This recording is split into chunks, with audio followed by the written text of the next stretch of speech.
I found myself as a young African woman exposed on the ground in the middle of an open place, surrounded by my tribe observing me.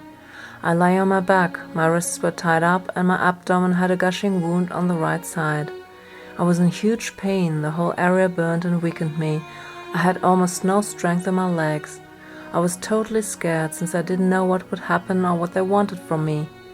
My left arm hurt so much when I tried to lift it. The ties cut into my wrists and I tried to relieve myself.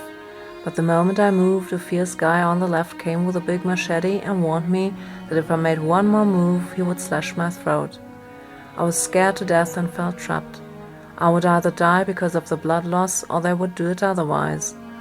While I was lying motionless, I noticed little energies crawling into my cells throughout my body, which came from the toes and went up to my head. I felt as if they wanted to explore me, and I couldn't do anything about that bad sensation.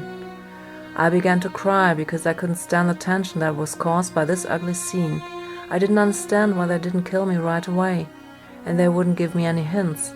I wanted to stop the torture and begged in despair, "Please, let me die."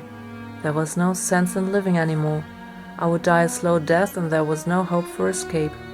A guy on the right side appeared and said with a distinct voice, "If you want to get out of here, get angry and fight." I cried harder. I was fed up with fighting and getting angry. All my life I had been dealing with my anger and wanted to get rid of it once and for all. I replied that I wouldn't want to get angry.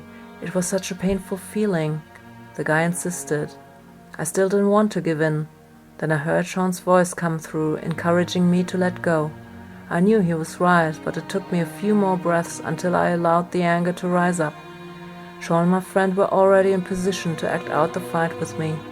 This time I was even angrier than the other day, because I was so furious about having to feel that pain once again.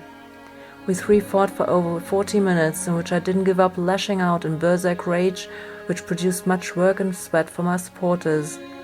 But then the anger slowly subsided and I noticed my muscles burn. I was sweating and breathing hard and just felt incredibly exhausted.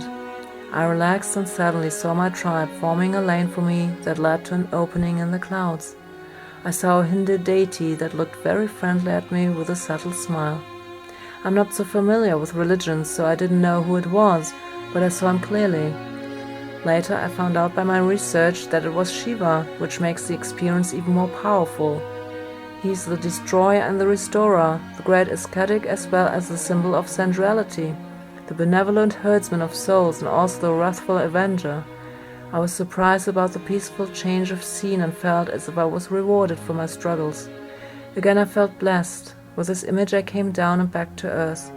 It took me a long while until the abdomen pain where the wound had been vanished completely. I felt a hot energy in this area that moved up and left my body. I was still trembling a bit and felt shaky but peaceful. The intense experience had cost me much energy. It had been another hell of a breathwork, but very meaningful.